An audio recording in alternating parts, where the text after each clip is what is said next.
I'm not excited for this. No, okay. Right, game face on. Serious business here. There's that one night of the year where the cell lowers down. Really?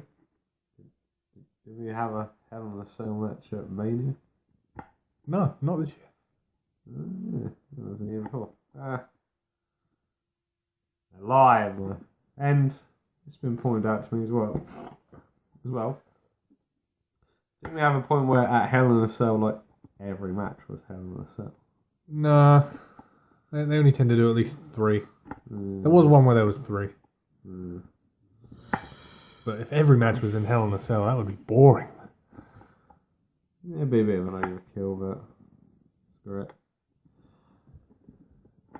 Now, first thing here, why did they have to paint it? To make it look like it was dripping in blood. Oh. I don't know. Oh boy. But we kicked things off with the pre-show, which, as tradition, we didn't watch.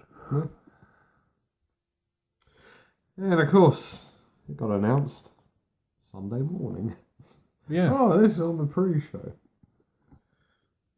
And it was SmackDown Tag Titles.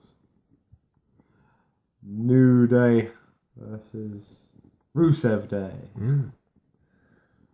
Well, I see they gave it a nice 9 minutes. Yeah. Didn't watch it. Like, we only heard the recap on the main show, which was like, apparently Aiden English went for the accolade. Yeah. And it didn't work out too well. No, he then got taken out by New Day. And I think New Day pinned Aiden English. They did, yeah. With that move that they do. The Midnight Hour. That's the one. I couldn't remember what it was. They're the Idol's favourite time. And so apparently Rusev was pissed because he was asking for the tag.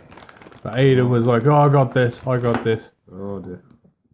But he didn't got this. Right, on to the main show. And as I expected, we kicked things off with a HellInACell. This really didn't need HellInACell. No, it did not. Randy Orton versus Jeff Hardy. Now, straight away, you knew Jeff was going to do something ridiculous at some point because it's Jeff Hardy. Yeah. But, yeah, the match was fine. I really didn't like one part of it, though. Was it the part with the screwdriver? It was. Yeah, I figured. Now, I'm all for them doing new things and whatever and thinking outside the box, but did we really need Jeff Hardy's tunnel taken out of his ear and then for Randy Orton to twist Jeff's ear wrapped around a screwdriver? Yeah, it wasn't pleasant viewing. No, it really wasn't. Yeah, it was okay. I haven't really got much to say about it. No, really random ending though. Yeah, the ending is the part I have the problem with. See, for all these weeks, we've been saying how Randy Orton is going to destroy Jeff Hardy, take him out of the equation, and essentially, Jeff beat himself. Yeah. He climbed up. Well, first it looked like he was going to leapfrog from the smaller ladder over the bigger ladder and do a move through the table. Probably a leg drop. That's normally what he did with that. And then he decided to then hang off the cage. Yeah, the cell. he was swinging off the top of the cell like they were monkey bars. I think he was going for a splash. Then I like this. Randy moved before Jeff even released himself from hanging from the cage. Yeah, he was a bit early. So, yes, then Jeff crashed and burned through the table, and the ref was like, "Oh, he's injured. We've got to end it. Get the medics out of that." Then Randy Orton just turned around and said, "No, do your job, make the count." And then Randy just pinned him, and then the ref reluctantly counted the 1, 2, 3. He pinned him and then buggered off. Yeah, pretty much. So, yeah, well done, Randy. That whole thing of you destroying Jeff. And you won even though he was pretty much incapacitated. Yeah. Great. So I'm just glad this one's over. This feud is over. Yeah. Ooh. And next, we've got SmackDown Women's Championship. Oh, Christ. Okay, better limber up for this one. Becky Lynch versus Charlotte Flair. Now, I have big problems with this one. obviously, the entrances were where it all started because Becky was getting cheered and Charlotte was getting booed. Even though Becky's meant to be the heel. But, well, luckily we didn't have Cole on commentary because otherwise he'd say, oh, this wacky live crowd, oh, they're crazy. I mean, who cheers the bad guy these days? Yeah, I mean, I was curious to see how they would come out because, like I said, Becky hasn't had a heel entrance yet. And she came out, no fanfare, didn't do any of the whole pyrotechnics with the steam coming out or anything. No. Didn't have any interaction with the crowd, but essentially it was the same entrance. More or less, yeah. Yeah. I'm going to say, she's supposed to be a heel, yet they wrestled clean. Both of them wrestled as faces, essentially. There was no cheating, no dirty tactics. Yeah. It's like I was saying to you, though. The problem is, at times, Charlotte's come over very heelish. and her promo on the SmackDown before, it was very heel-esque. And yet she's technically meant to be the face. Yeah? I think so. It was an alright match, fair, clean. They had this story of Becky working on Charlotte's arm, set her up for the finisher.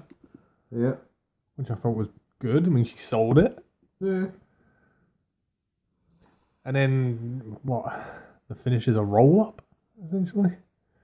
Yeah. It was sort of a roll-up. Yeah. And Becky Lynch is your new SmackDown Women's Champion. How much did they get given? Nearly 14 minutes. So yeah, I'm thinking, okay, so she's come out essentially a heel. She's wrestled as a face. Charlotte goes to do, the face thing of well done, respectful. And she turns and walks off. Yeah.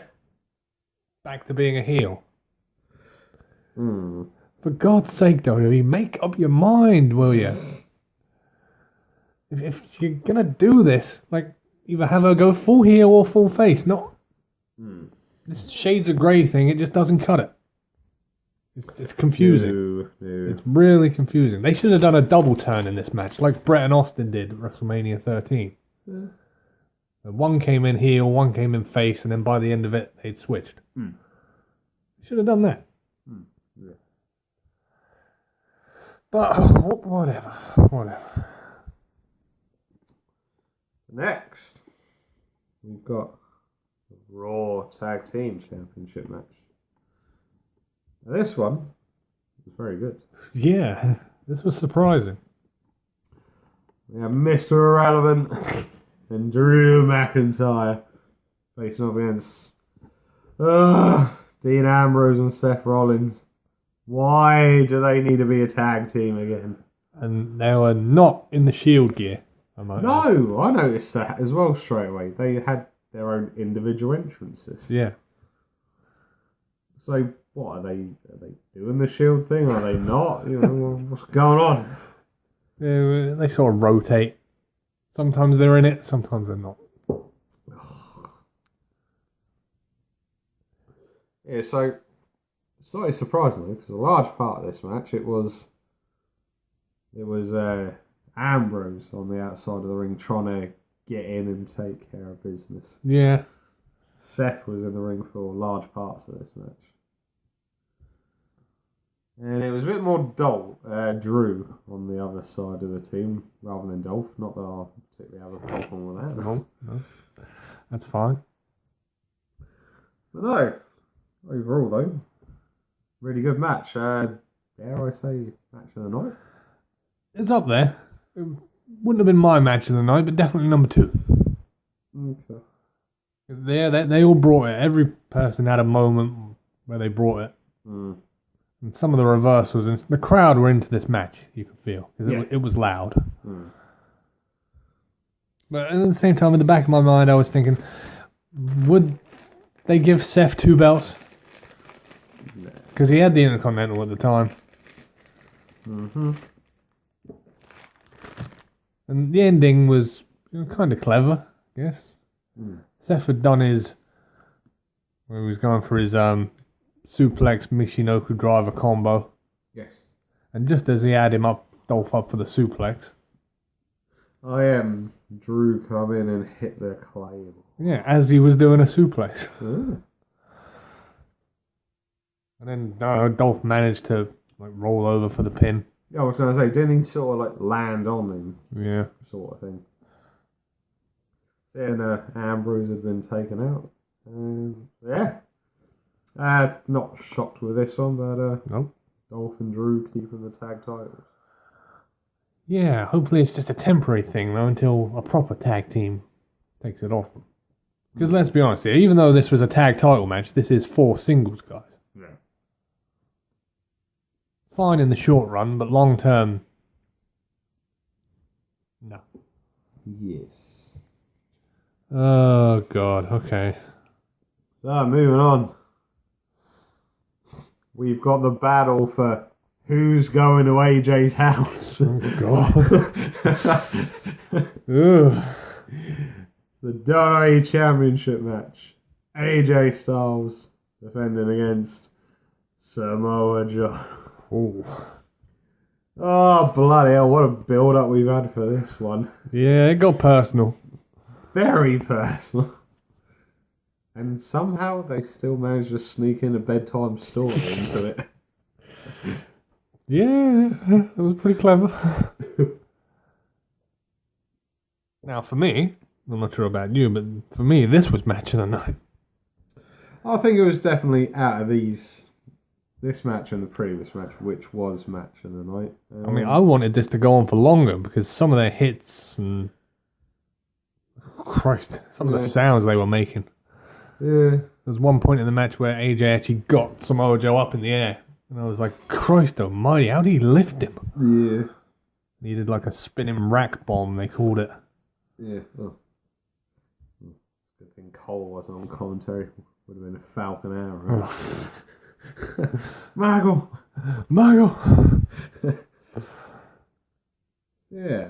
So yeah, they went back and forth. You didn't know which way this one was going. No, my only criticism, I would have used this for a Hell in a Cell match, not Jeff and Randy.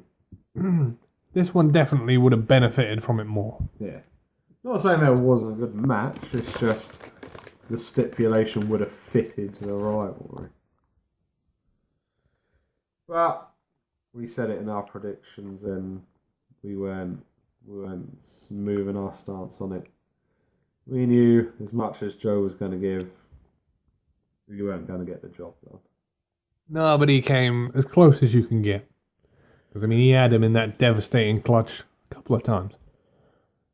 Yes. There was one inventive one where he had him in and he sort of rolled out the ring and landed on his feet while he was still in the clutch. You know what? I'm glad of one thing, though. I'm glad AJ's wife wasn't in attendance for this one. Jeez. She might be in Australia.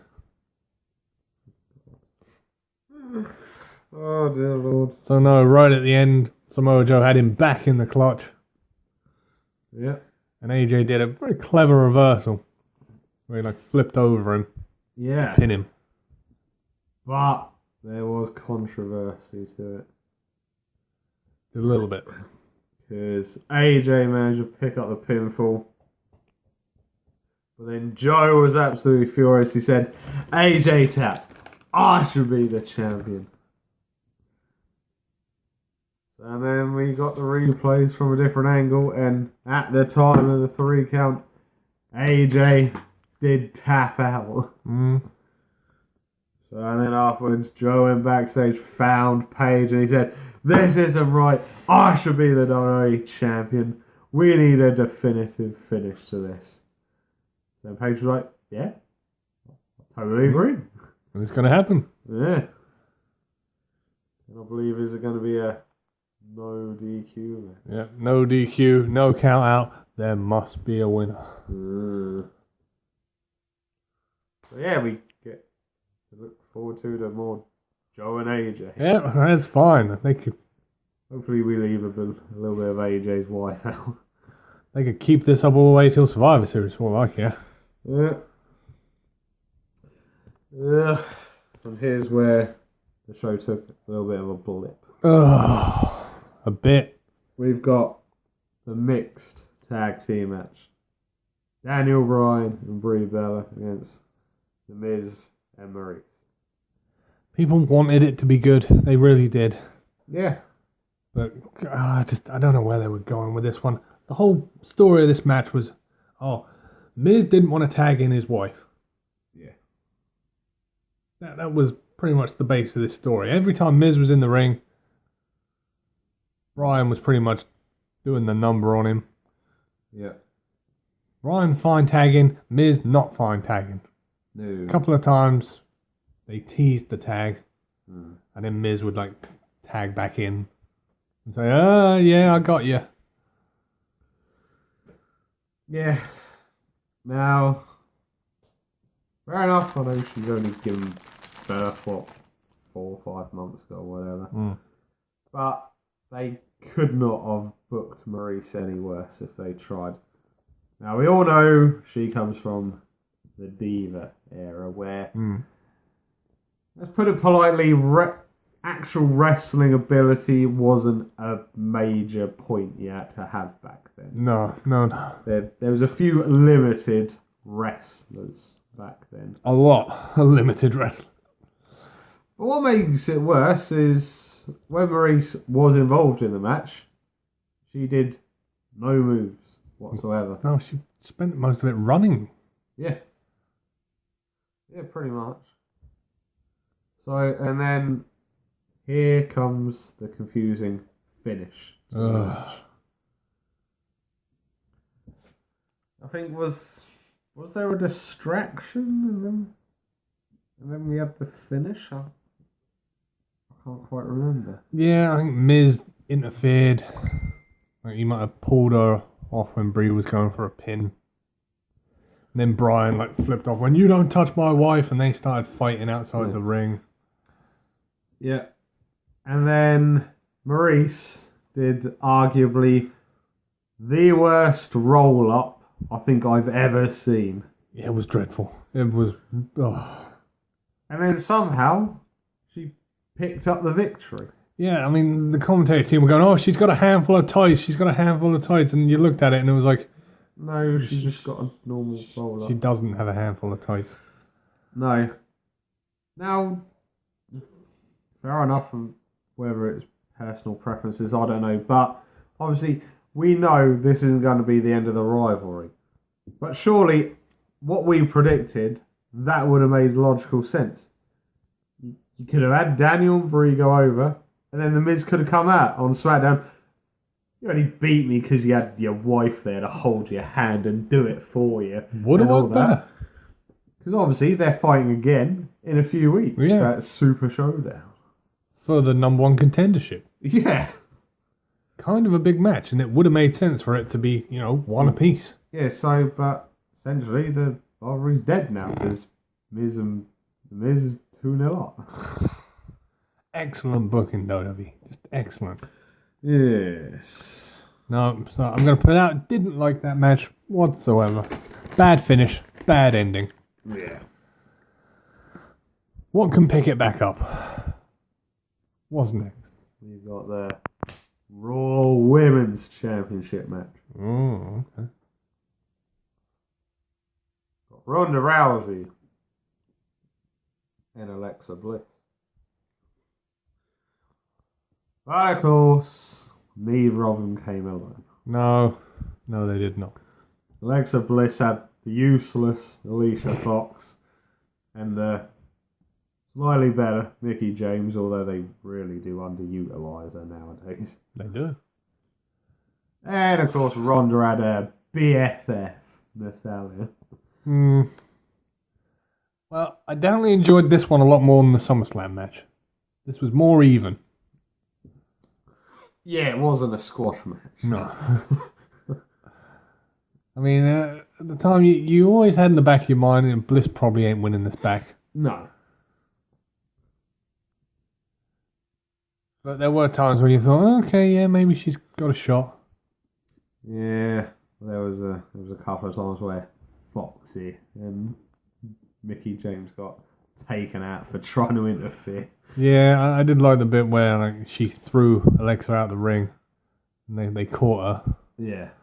But the force of the catch was too much, and it knocked them both down. Yeah. I just love a match, though, where they can just let the two of them fight. Yeah. There doesn't need to be anyone ringside. So occasionally you would just like a match to just be, one-on-one, best woman or man wins. Yeah. No, Exactly. no stipulations, no BS finishes. Just, I'm after the belt. You've got the belt. Let's see who the better person is. Yeah, exactly. We don't get it often. No, we really don't. And of course, Ronda was playing up the rib injury. Oh yeah, she had the tape on her ribs.